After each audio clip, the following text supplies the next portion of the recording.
Gente, nós vamos hoje, obrigado, começar uma nova série aqui na família do Zascope. Estamos muito felizes. Nós já ministramos ela pela manhã e agora nós vamos ministrar novamente. E o nome e o tema da nossa série, que confesso para você que a gente não sabe quando vai acabar. Seria muito legal se ela acabasse com Jesus voltando, entendeu? Ele pregava a última parte, ilustrava, né? Mas ela vai se chamar Maranata. Ele veio e ele virá. Ok? Maranata, ele veio e ele virá. Abre comigo aí, 1 Coríntios, capítulo de número, se eu não me engano, 16, eu não anotei aqui, 16. Primeira carta que Paulo envia à igreja de Corinto. Capítulo de número 16, vamos ler o verso de número 21. 1 Coríntios 16, 21. Quem achou aí, diga: eu amo a Bíblia. Vamos lá. Diz assim, olha: eu, Paulo, escrevo a saudação de próprio punho. Se alguém não ama o Senhor, seja anátema. Maranata. A graça do Senhor Jesus esteja com vocês, o meu amor esteja com todos vocês, em Cristo Jesus. Feche seus olhos comigo. Pai, obrigado. Obrigado pela Tua presença manifesta nesse lugar, Pai, nesse ambiente. Obrigado. Obrigado pela família reunida, por encontrar os meus irmãos e a gente poder em uma só voz aqui levantar o Teu nome acima de todo nome. E nós queremos pedir, Espírito Santo, nos guie em toda a verdade. Espírito Santo, abre os nossos olhos, o nosso entendimento, para compreender aquilo que o Senhor quer ministrar, aquilo que o Senhor quer enfatizar aqui em nós, Pai. E nos dê ousadia, Pai, para viver tudo que a gente ouvir. Como a gente aprendeu na semana passada, nós não queremos ser simplesmente ouvintes da palavra, mas fiéis praticantes, Pai. Então, que essa semente será lançada aqui e encontre um solo fértil, dê muitos frutos. No nome de Jesus nós oramos. Amém. Então, nós estamos vendo aqui o final da carta que Paulo envia a Corinto. E Paulo, muitas vezes, ditava a carta e alguém escrevia. Então, ele ditava para algum companheiro ali de jornada, e essa pessoa ia escrevendo a carta. Então a carta era de Paulo, mas tinha alguém, um escriba ali, né, escrevendo. Mas aqui nesse momento, Paulo diz assim, verso número 21, eu, Paulo, escrevo a saudação de próprio punho. Que ele está dizendo, olha, nesse momento aqui, eu peguei a pena, e eu estou aqui por algum motivo, usando a minha letra aqui para vocês verem. Eu assinando aqui, a minha digital está aqui nisso que eu vou falar. E ele diz assim, se alguém não ama o Senhor, seja anátema. E anátema significa amaldiçoado. Você fala, Paulo, isso aí não é politicamente correto, Paulo. Se alguém não ama o Senhor, seja amaldiçoado. E aí ele usa essa palavra, Maranata. E Maranata, gente, a carta toda foi escrita em grego. E Maranata é uma palavra no aramaico. E que pode ter para nós 3 significados dependendo do contexto. Essa palavra no aramaico, ela pode significar o Senhor veio, fazendo uma referência ao passado. Dependendo da forma que ela é usada, ela pode significar o Senhor virá, fazendo uma referência ao futuro. Ou ela pode significar um clamor. Ora, vem, Senhor. Então ela pode significar, o Senhor veio, o Senhor virá, portanto, vem. Diga comigo, vem. E nós vamos, na nossa série, estudar então essas 3 dimensões dessa palavra. Muitos comentaristas afirmam que essa palavra Maranata, ela era um cumprimento entre a igreja do Novo Testamento. Então você imagina 2 discípulos se encontrando, e aí eles falam aqui, ó, e aí? Maranata. Vira para quem está do seu lado e fala, Maranata. Aperta a mão da pessoa aí do outro lado agora e fala, Maranata. A gente fala, né, a paz do Senhor, ou paz e graça. E apesar de ser maravilhoso, né, a paz do Senhor, paz e graça, interessante você encontrar com alguém e falar assim, ora vem Senhor Jesus. Você encontrar com alguém e falar, Ele veio, Ele virá, portanto, vem Senhor. Será que poderia virar uma prática entre nós? Maranata. Responde para mim. Então deixa eu te dar um panorama do que nós vamos ver na nossa série aqui. Coloca para mim a linha do tempo. Então hoje nós vamos fazer uma introdução sobre Maranata, esse clamor. Nós vamos estudar então a parte do Ele veio, ok? E nós vamos estudar as alianças que estão descritas no Antigo Testamento.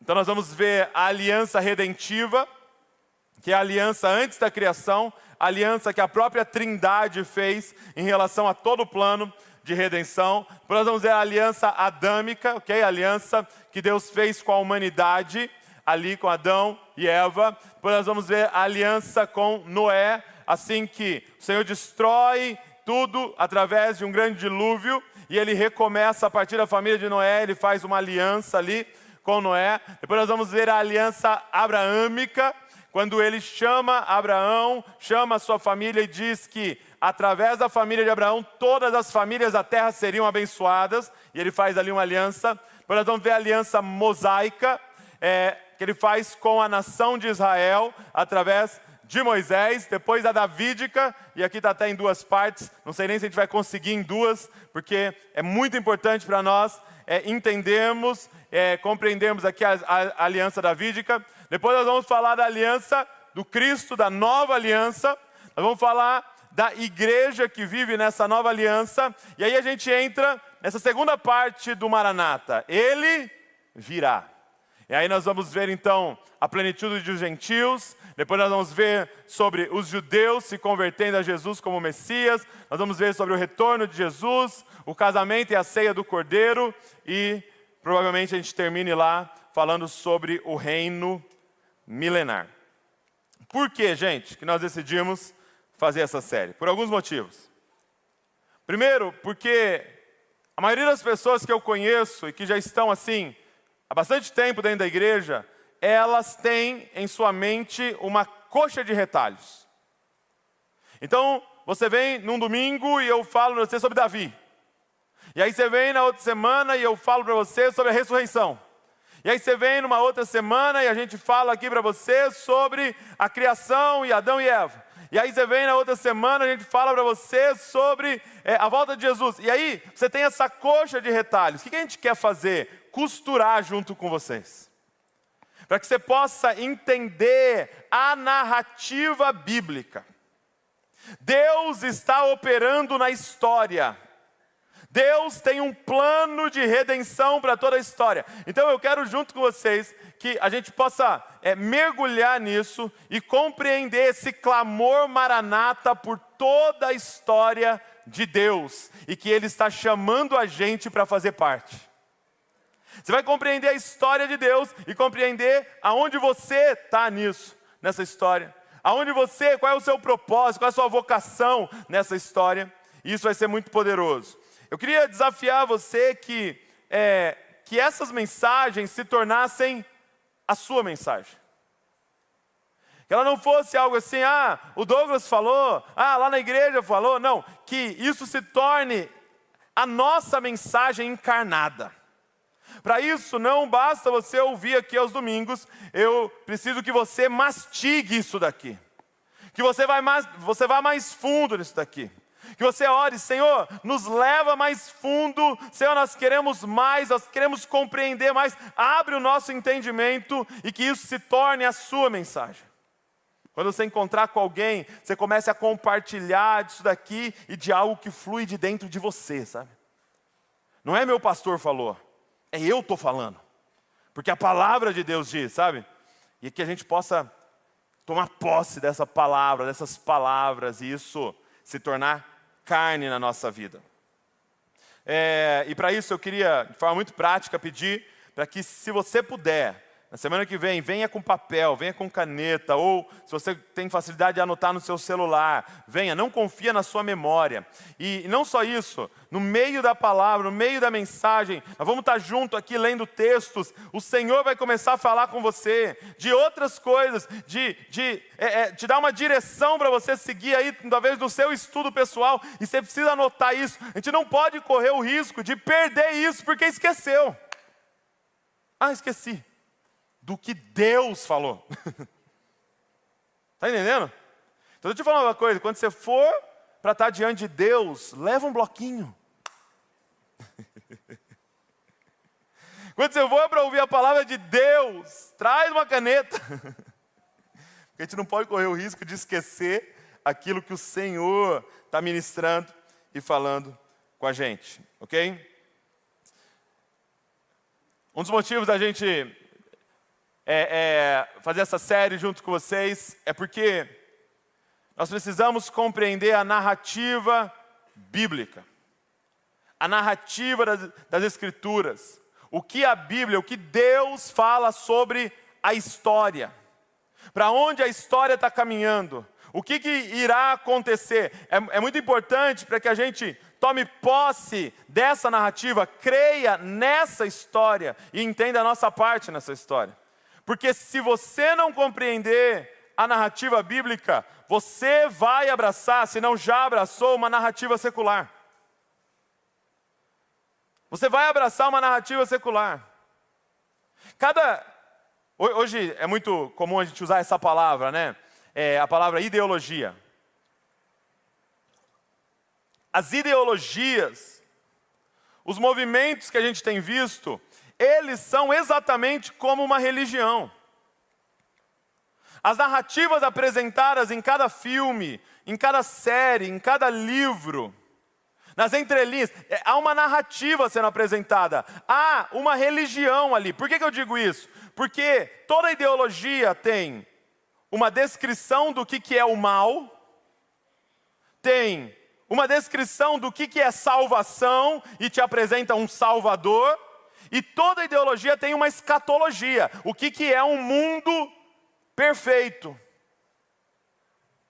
E aí, se você não compreende a narrativa bíblica, a história de Deus, o que a Bíblia diz que é o mal? Diga comigo, o pecado. O que a Bíblia diz que é a salvação e quem é o Salvador? Diga comigo, Jesus Cristo. E o que a Bíblia diz que é a escatologia, o fim de todas as coisas, tudo redimido. Se a gente não compreender essa narrativa e abraçar e aprofundar nessa narrativa, nós vamos abraçar narrativas seculares. Os nossos filhos vão abraçar narrativas seculares. É por isso que a Bíblia, gente, mais de 60% do nosso texto são narrativas. É por isso que eu não compreendia, muitas vezes quando eu fui ouvir um judeu falando, tive a oportunidade de participar de um Shabá, né, um sábado lá em Israel, em Jerusalém, com a família de um judeu, e aí um judeu lá foi convidado para falar, e eu estava esperando uma pregação, 3 pontos, introdução, né, apelo no final. Sabe o que eles fazem? Contam história. Eles contam história. Eles começam a contar histórias. Eles reúnem os filhos ao redor da mesa e eles contam história. Porque quando você está ouvindo a história de Abraão, quando você está ouvindo a história de Davi, quando você está ouvindo a história de Israel, essa narrativa está entrando no seu coração. A narrativa bíblica, a narrativa de Deus. E é isso que a gente quer apresentar para vocês nesse tempo aqui juntos. Por que a gente está fazendo essa série? Porque essa série aponta para a identidade da igreja do fim dos tempos. Quando a gente olha para Efésios, capítulo número 2, você não precisa abrir, você pode só anotar aí. Efésios 2, do 11 ao 22, Paulo, ele usa 3 ilustrações para falar da igreja. Talvez você já viu lá no Bases, a gente falando sobre isso, ou na reunião de novos membros. Ele fala que a igreja é uma família para o pai, que a igreja é um corpo para o filho, E a igreja é um templo do Espírito Santo, um santuário, uma morada para o Espírito. Então é bem fácil, se você lembrar da Trindade, né? Uma família para o Pai. O Filho, que é o cabeça, um corpo. E o Espírito, uma morada, um templo. Só que quando nós vamos para Apocalipse, e João vai falar sobre a igreja do fim, da igreja do retorno de Jesus, ele não usa nenhuma dessas três figuras. Abre comigo lá, eu quero que você veja isso. Apocalipse capítulo número 22, é só ir para a última página. Apocalipse 22, vamos no último capítulo, nos últimos versículos. Apocalipse 22, 17. Apocalipse, capítulo número 22, verso de número 17.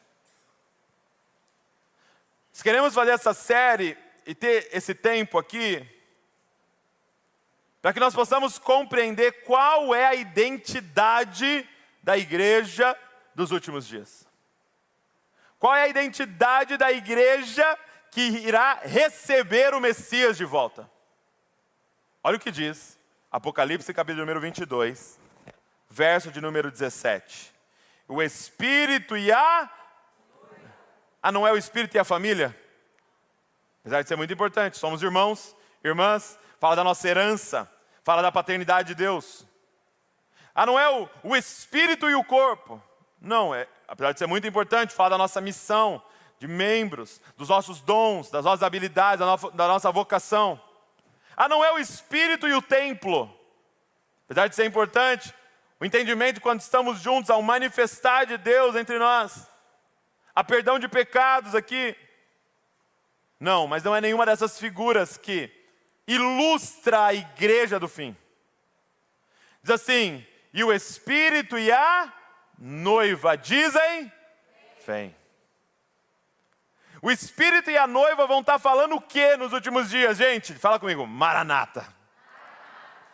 O Espírito e essa igreja que, para ilustrar a natureza dela, para ilustrar a identidade dela, para ilustrar a missão que ela está vivendo, o propósito, o escritor bíblico usa uma ilustração. Ele diz, e o Espírito e a noiva.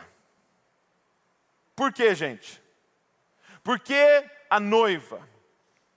Porque essa igreja, ela é caracterizada pelo amor profundo que ela tem pelo Senhor. Ela é caracterizada por uma paixão ardente por Jesus.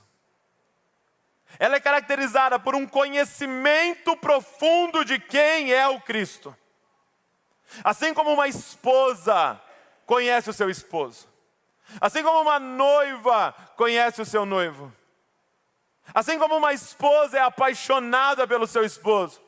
Assim como uma noiva é apaixonada pelo seu noivo. É isso que caracteriza a igreja do fim. Então entenda a profecia que há. Não é assim, se você fizer as coisas certinho, isso vai acontecer. Isso vai acontecer. A pergunta é se você vai estar dentro disso. Isso vai acontecer. A igreja em todo o planeta será completamente apaixonada por Deus. E a igreja em todo o planeta terá conhecimento profundo de quem Ele é, a ponto de aparecerem falsos cristos, e ela não se render a esses falsos cristos. Se levantarem falsos profetas, e eles não ganharem o coração dela. E se levantar uma grande perseguição, até mesmo física e violenta, e ela não se dobrar, tamanho é o seu amor pelo Senhor. E o Espírito e a noiva dizem, vem.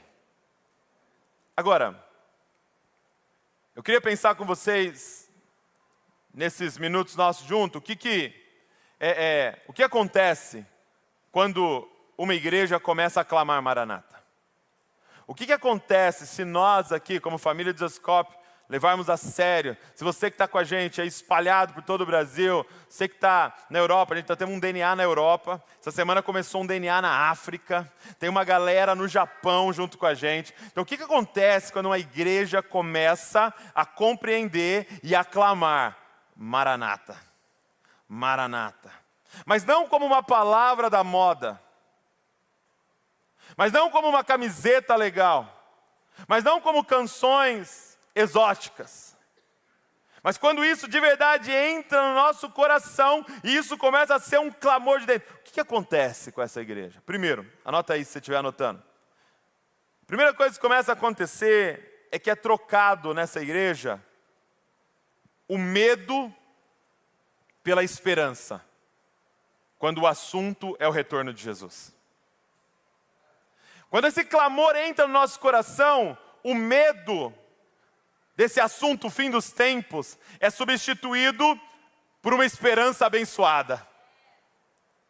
Quando você ouve, seja sincero, quando você ouve assim sobre Jesus está voltando, fim dos tempos, te vem assim um certo medo ou uma ardente expectativa?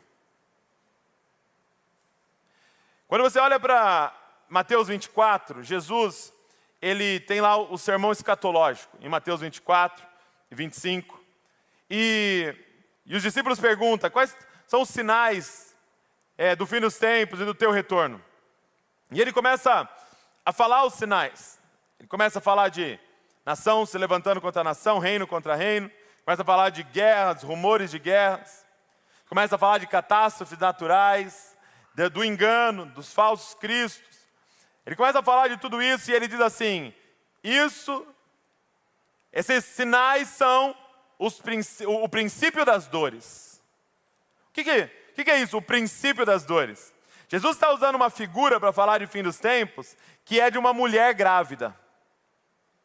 Ele diz o seguinte, quando isso começar a acontecer, estas são as contrações. Quando que uma mulher está prestes a dar à luz, gente? O que começa a acontecer? Contrações. Se ela estiver do lado do marido, ela já pega na mão e fala, ai, ai, ai, ai, ai, ai. Começa a apertar a mão assim, que é para ele sentir junto a contração. Porque não é justo, né? Ai, ai, ai, ai, ai, ai. E aquela dor. E conforme essas contrações vão diminuindo de espaço, o que ela sabe? Está chegando. O que Jesus está dizendo? Tudo isso que vocês estão vendo são dores de parto. E conforme essas dores de parto vão cada vez menos, o espaço entre elas vão cada vez mais diminuindo, saiba, eis que estou à porta. Ele está vindo. Agora, nessa figura que Jesus está usando, você pode olhar, uma mulher grávida, pode olhar para esse dia que está chegando com dois olhares. Ela pode pensar no dia do parto, do nascimento, com muito medo. Por quê? Porque será um dia de dor, será um dia de sangue, será um dia de suor, será um dia de trabalho extremo. Então ela pode olhar com muito medo, se ela enfatizar essa parte, ou ela pode olhar com ardente expectativa, porque a dor que ela vai passar não se compara à glória que vai nascer. Muito doido, porque se eu pergunto para a Val, e ela já me respondeu isso, e provavelmente a maioria das mulheres responderiam isso, as crianças às vezes perguntam isso para a Val, qual foi o dia mais importante da sua vida, mãe? O que ela responde? Sobre um dia sangrento, de choro, de dor, de extremo trabalho, um dia no hospital. Como assim?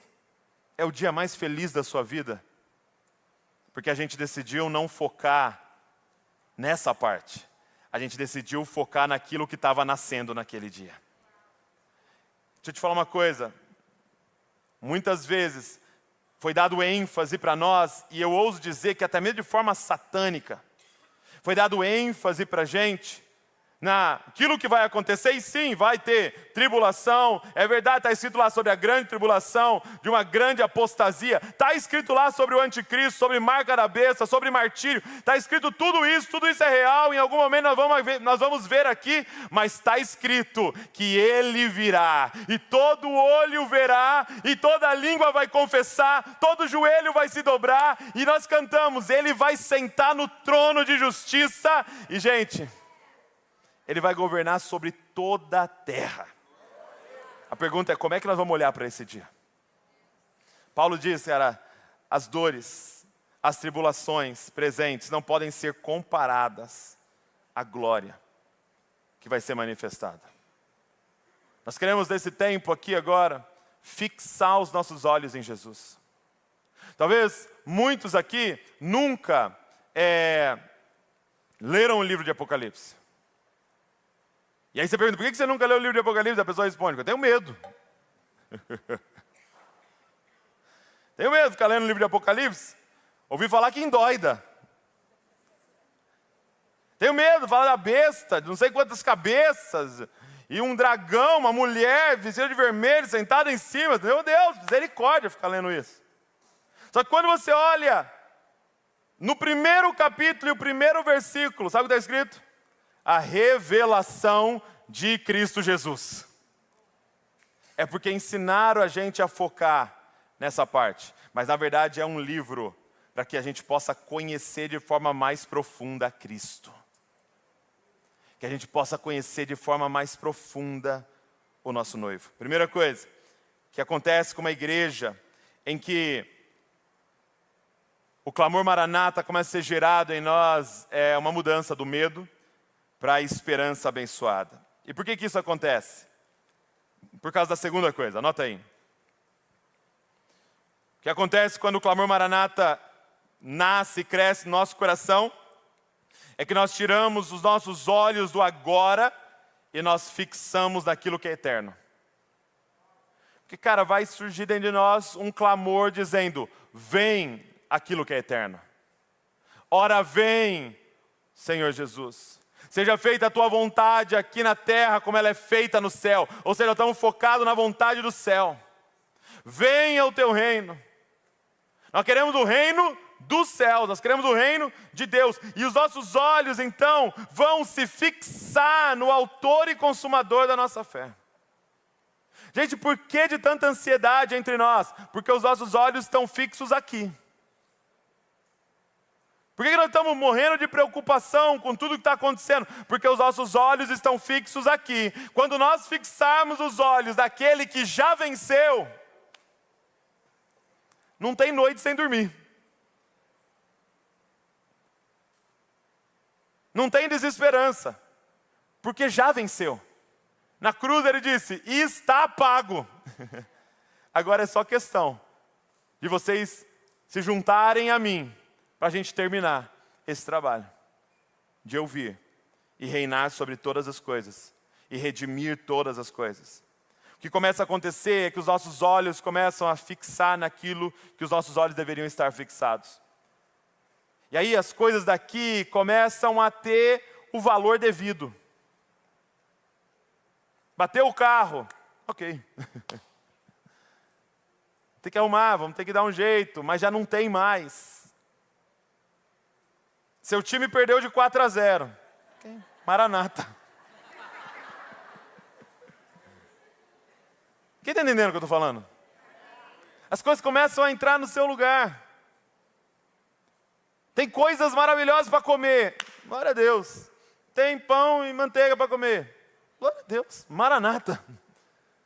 Nossos olhos estão fixos naquilo que é a nossa esperança. E aí o nosso trabalho se torna manifestar esse reino aqui. O nosso trabalho se torna ter um estilo de vida que anuncia a vinda desse reino. A gente já começa a não se conformar com esse século. E agora nós queremos demonstrar a todos os lugares que a gente chega o que é viver nesse reino que está por vir, mas a gente já descobriu ele. Meu desafio como, por exemplo, empresário que lidera uma empresa é pensar como eu lidero uma empresa na era presente com os princípios da era por vir. Para que quem compre, quem esteja vendendo para a gente, quem trabalhe lá dentro, possa experimentar o reino de Deus dentro do mundo que ainda jaz no maligno. E a empresa começa a dizer, Maranata. Quem está entendendo o que eu estou falando aqui? Ele tira os nossos olhos do agora e coloca no eterno. Gente, é por isso que a igreja do Novo Testamento viveu da forma que viveu. Eu vi uma frase do Alan Hood que ele disse assim, se você quer viver o que Paulo viveu, você precisa ver o que Paulo viu. E nós estamos fazendo essa série, e eu quero expor meu coração, é porque a gente quer ver o que esses irmãos viram. Os nossos olhos precisam ser abertos, gente. Para a gente viver tudo o que Deus tem para nós. Eu não sei você, mas eu estou com fome demais de Deus, cara. Eu sei que tem mais. Eu sei que tem mais, gente. E nós vamos ver coisas que a gente nem consegue imaginar acontecendo no nosso meio. Acontecendo nas casas que a gente se reúne, acontecendo nos lugares que a gente vá. Nós vamos ver a presença de Deus vindo densa, a ponto de alguém entrar por essas portas, ou na sua casa, ou lá no seu ambiente de trabalho, no meio de um discipulado, alguém entrar viciado há 30 anos e ser liberto em 1 minuto. Nós vamos ver pessoas com câncer entrando aqui, o câncer simplesmente secando e desaparecendo, anunciando para esse reino. Sabe, apontando para esse reino. E os nossos olhos vão estar fixos naquilo que os nossos olhos têm que estar fixos. Mas só dá para viver o que eles viveram se a gente vê o que eles viram. O que eles viram. Terceiro, anota aí. O que acontece numa igreja que esse clamor começa a crescer?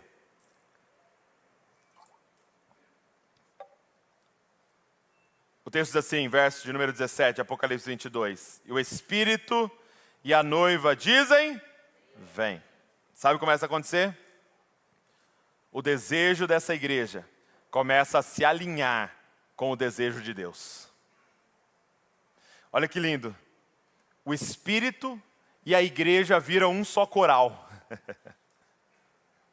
A igreja agora não está pedindo o que não faz sentido para o Espírito. Agora a igreja e o Espírito estão pedindo a mesma coisa. Sabe o que começa a acontecer? Começa que os nossos desejos são exatamente os desejos do nosso Pai. É por isso que ele diz, tudo aquilo que vocês pedirem em meu nome, eu farei. Por quê? Porque no momento em que você descobre o que o céu está clamando, e você começa a dar voz em português, com um sotaque bem bragantino, o que o céu está pedindo, ele está dizendo, não tem como eu não fazer. O que começa a acontecer então, é que há um alinhamento entre o desejo de Deus e o desejo da noiva. E qual é o desejo de Deus? Cara, está de Gênesis a Apocalipse. De Gênesis a Apocalipse está revelado o desejo de Deus. Mas deixa eu te mostrar um texto. Se você puder abrir, João, capítulo 17, verso 24. Quero que você veja. João 17, 24. Esse texto, gente, nesse livro, tem um livro muito bom que eu queria indicar a você a ler, do nosso amigo, da galera lá do Bases, da Base, perdão, do Vitor Vieira, Excelências de Cristo, do Alan Hood. Livraço. E em um dos capítulos ele começa a expor e explicar sobre João 17, e ele diz algo que eu nunca havia parado para pensar. Ele fala, João 17 talvez seja um dos capítulos mais sublimes das Escrituras. Mais sublimes. Por quê? Porque João 17, talvez o título aí na sua tá, a oração sacerdotal. Então você tem um capítulo inteiro de Jesus orando. E Jesus está falando com o Pai. Presta atenção nisso. Então o que é João 17? João 17 é a gente ser levado para dentro do quartinho de Deus. Por quê? Porque Deus Filho está falando com Deus Pai. A gente está dentro da conversa da Trindade. Parou para pensar nisso? Nós estamos vendo o que o Deus Filho expressa de desejo para o Deus Pai, e o Deus Pai responde para o Deus Filho através do Espírito. Estamos vendo a reunião da Trindade, nós estamos vendo o devocional da Trindade.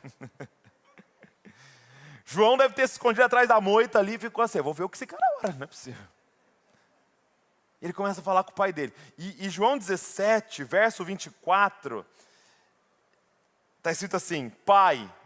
Então, Deus Filho, falando com Deus Pai, ele diz, Pai, a minha vontade é... 2 pontos. Você já foi no aniversário de alguém, né? Está marcado lá aniversário de alguém, aí você fala com a esposa dele. Está sabendo de alguma coisa aí que ele quer? Porque eu quero acertar. Eu quero honrá-lo. Eu não quero dar qualquer coisa.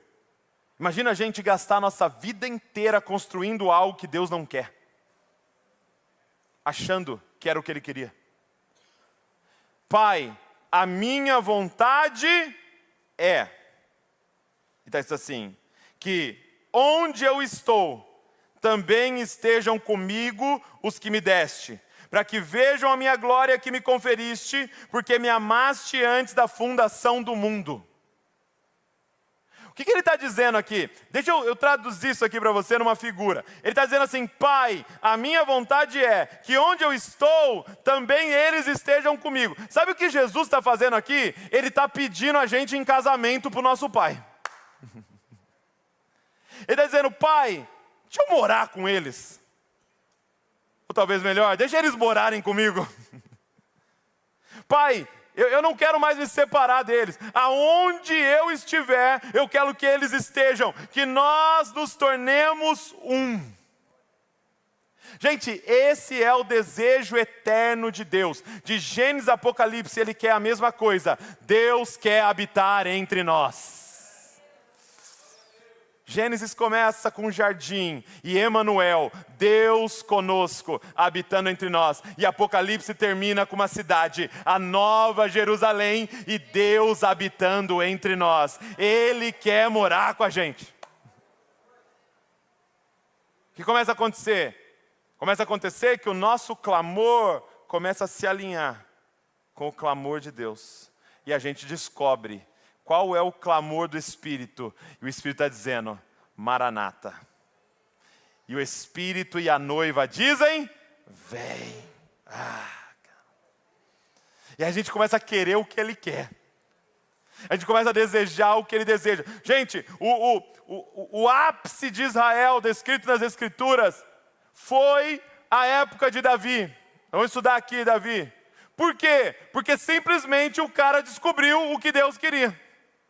E ele começou a manifestar e clamar na terra como no céu. Se Jesus está dizendo aqui, o meu desejo é que onde eu estiver, eles estejam, e que eles vejam a minha glória. Sabe o que ele começa a orar sem parar? Davi, uma coisa peço ao Senhor, e a buscarei, que eu possa morar com Ele todos os dias da minha vida e contemplá-lo. Ele descobriu o clamor do céu e começou a clamar isso na terra. Meu irmão, é imparável. Nós vamos ver que ele descobriu o que estava rolando na sala do trono. E fez uma réplica na terra. Mas isso aí é spoiler, isso aí é para depois. Começamos a desejar o que Deus deseja. Gente, algo que está queimando no nosso coração. Nós queremos ser um lugar que o Senhor possa vir e repousar a sua presença. Nós queremos que a marca desse lugar não seja uma banda, não seja uma boa pregação, apesar de tudo isso, provavelmente continuará acontecendo, mas é que a marca desse lugar seja a presença manifesta do Senhor. Agora, Ele vai vir onde Ele é desejado. Estou ouvindo muito um CD, quero te indicar, que o Upper Room gravou junto com o Marcos Brunet. Marcos Brunet tem uma banda, tem um grupo, um ministério, na verdade, de adoração aqui na América Latina. Ele é todo em espanhol e chama Toma o Teu Lugar. Então o Upper Room e o Toma o Teu Lugar gravaram juntos um CD. E uma das canções, ele começa a fazer um espontâneo e ele começa a cantar assim: Senhor, que nós sejamos o fruto que o Senhor deseja comer. Ele começa a cantar assim, que nós sejamos o perfume que o Senhor deseja sentir. Ele começa a dizer que nós sejamos a música que o Senhor deseja ouvir. Que nós sejamos a casa que o Senhor quer vir morar. Deus começou a colocar uma figura no meu coração. Jesus foi em muitos lugares. Por exemplo, Jesus foi no tanque de Betesda. O tanque de Betesda era um lugar onde haviam vários enfermos, esperando as águas serem agitadas para que eles pulassem na água e eles fossem curados. E Jesus vai para esse lugar para encontrar esse paralítico que está lá há 38 anos, paralítico. Um lugar de extrema miséria, um lugar de muita dor, um lugar provavelmente de um clima terrível. E deixa eu te falar uma coisa, uma boa notícia: Jesus entra nesse tipo de lugar. E Jesus muda a história dessas pessoas. Mas o que atrai Jesus a esse lugar? Sua misericórdia, sua graça, sua bondade. Ele é atraído para alcançar aquela miséria. Então Jesus vai ao tanque de Betesda. E por muitas vezes, aqui nós somos esse tanque de Betesda, dizendo: Senhor, filho de Davi, tem misericórdia de nós, visita a nossa miséria. Cura-nos, liberta-nos. Só que tem um segundo lugar que Jesus ia. E se chama Betânia. Agora, Betânia, ele não ia porque tinha um paralítico. Ele não ia porque tinha um endemoniado. Ele ia para uma casa onde havia amigos dele naquele lugar. Então é como se no tanque de Betesda ele tem que ir, mas em Betânia ele quer ir. Quem está entendendo o que eu estou falando? É claro que os verbos são difíceis para usar com Deus, porque Ele quer também curar. Mas você entende o que eu estou dizendo? Que em Betânia Ele tem amigos, aonde Ele pode repousar naquele lugar. Ah, gente, o meu clamor é: Senhor, nos faz uma Betânia aqui nesse lugar. Aonde o Senhor queira vir para cá. Aonde o Senhor possa vir e descansar a tua presença, porque é uma casa dos seus amigos, é uma casa de pessoas que são atraídos para os seus pés, como Maria, é uma casa de pessoas que desejam aquilo que o Senhor deseja, desejam o Senhor aqui, Maranata.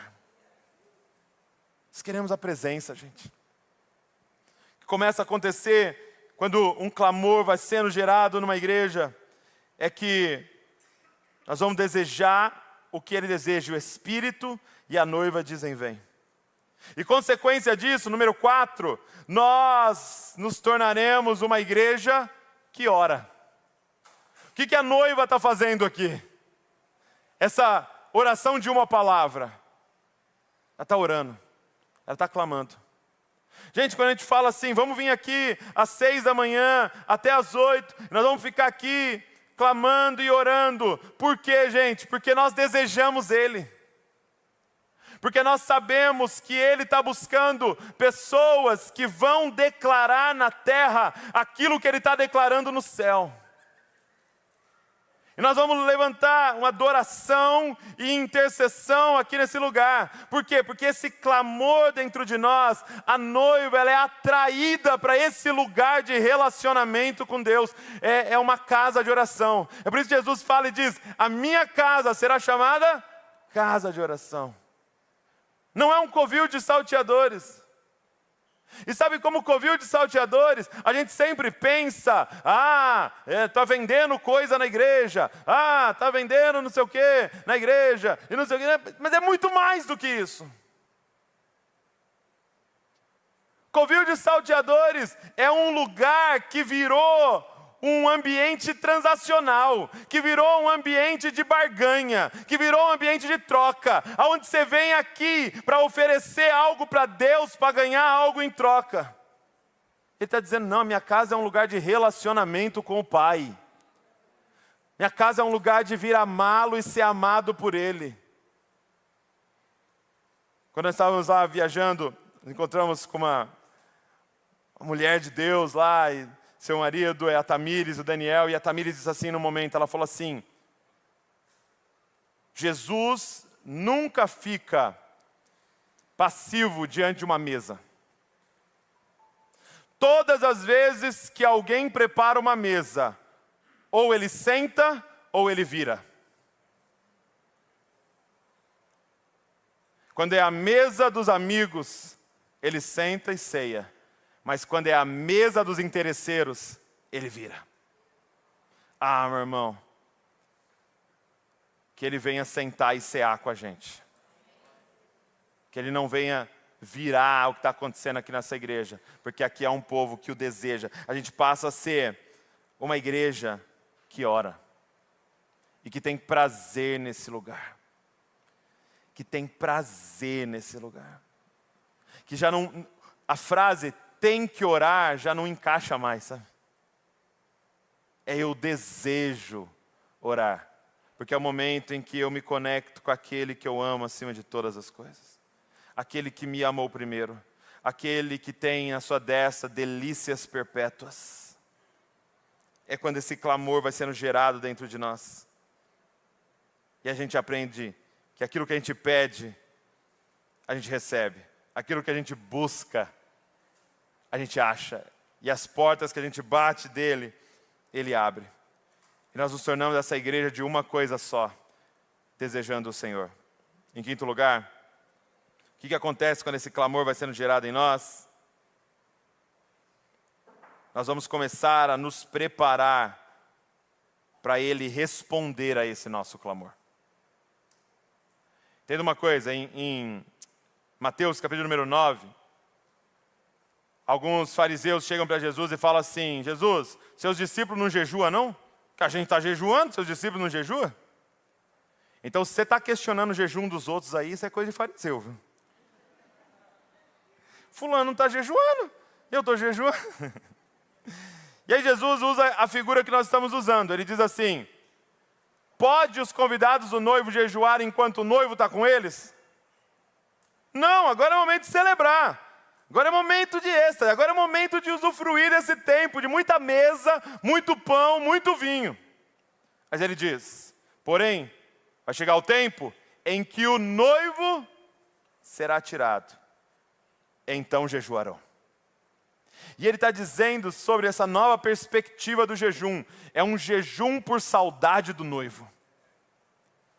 É um jejum que na nossa fome clama: Maranata, hora vem, Senhor Jesus. Nós queremos o pão vivo que desceu do céu. Nós queremos a água viva. E aí Jesus, falando disso, o noivo será tirado, então jejuarão, clamando pelo retorno do noivo. Ele conta uma parábola ali que a gente às vezes não consegue entender. Ele diz assim: não tem como derramar um vinho novo num odre velho. Porque o vinho novo vai ser derramado e vai arrebentar o odre. Então o vinho novo só se derrama em odres novos. O que ele está dizendo? O que nós precisamos compreender é que a gente clama pelo vinho novo, mas nós precisamos nos tornar esse odre. Então, Jesus ainda não respondeu algumas das nossas orações, apesar da promessa de responder, por graça e misericórdia de nós. Porque se Ele vier,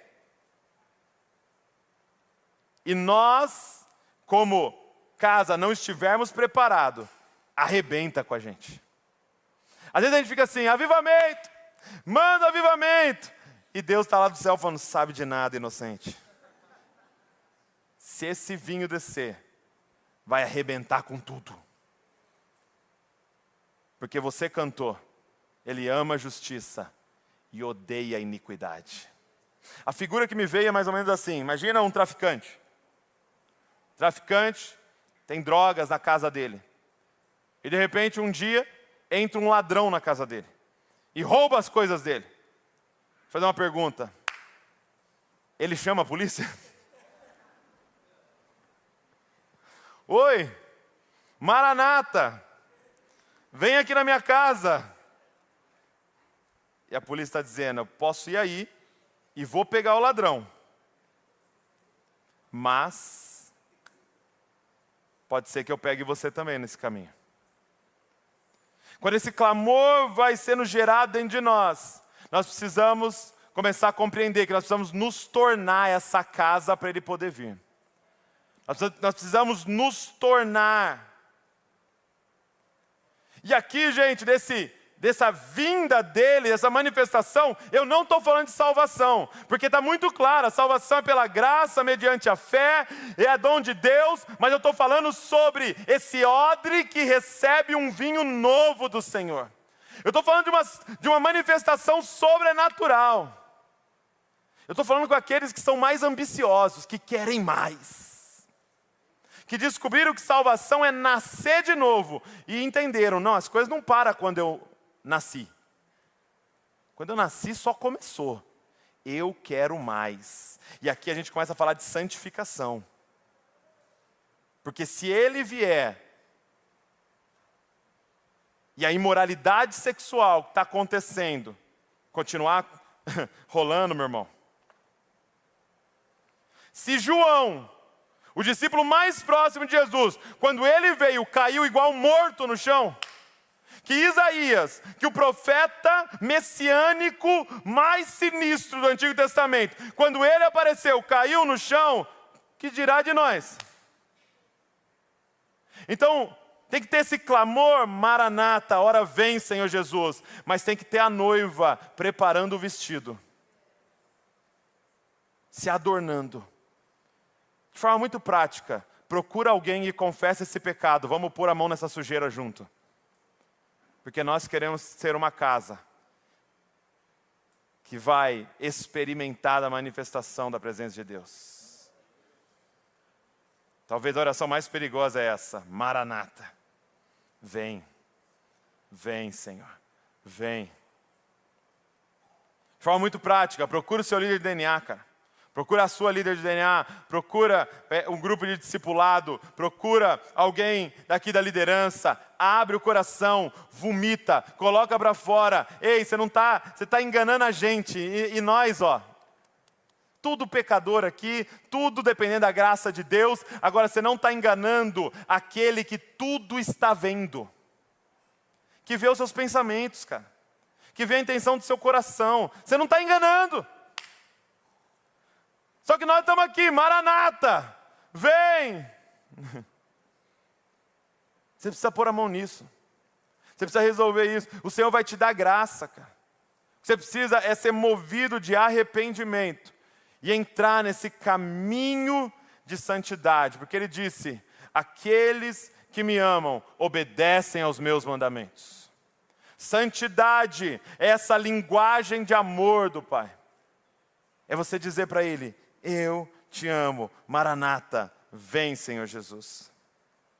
E por último, o que acontece quando esse clamor vai sendo gerado em nós? Eu queria chamar o time de adoração aqui. É que, diz assim, o Espírito e a noiva dizem, vem. E aquele que ouve, diga, vem. E aquele que tem sede, venha. E quem quiser, receba de graça a água da vida. O que começa a acontecer quando esse clamor está dentro de nós? De novo, não quando é uma frase, não como é uma palavra que agora a igreja está falando, uma música que eu ouvi, não. Quando isso começa a arder no nosso coração, quando isso começa a ser traduzido em lágrimas, quando isso começa a se tornar o nosso desejo, o que acontece? Ele diz assim: o Espírito e a noiva dizem, vem, e aquele que ouve, começa a dizer o quê? Vem. E aí de repente, o nosso clamor começa a gerar sede nas pessoas ao nosso redor. O nosso clamor começa a gerar fome em uma cidade, começa a gerar sede e fome em um povo. O nosso clamor vai atrair pessoas para dizer, o que é isso que você bebe?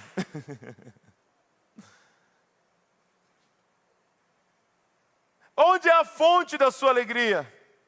Aonde você está indo? Por quê? Num lugar onde todo mundo está ansioso, você está vivendo essa plenitude. Eu sei da sua vida, eu sei dos problemas financeiros que você passa, eu sei dos perrengues, eu sei dos impostos que você paga, que é igual eu. Eu sei debaixo do governo que você está. Eu sei o caos que nós estamos vivendo. Por que desse brilho nos seus olhos? E aí você vai poder falar: porque tem um clamor dentro de mim. Eu vivo uma esperança abençoada daquele que já venceu e eu só estou esperando ele voltar. Porque eu faço parte da noiva. Porque eu tenho uma aliança com aquele que não se arrepende, que não volta atrás, que a palavra dele nunca volta vazia. Esse clamor começa a gerar fome, sede em quem está ao nosso redor. E nós vamos poder dizer junto com o Espírito: aquele que tem sede venha, e quem quiser receba de graça a água da vida.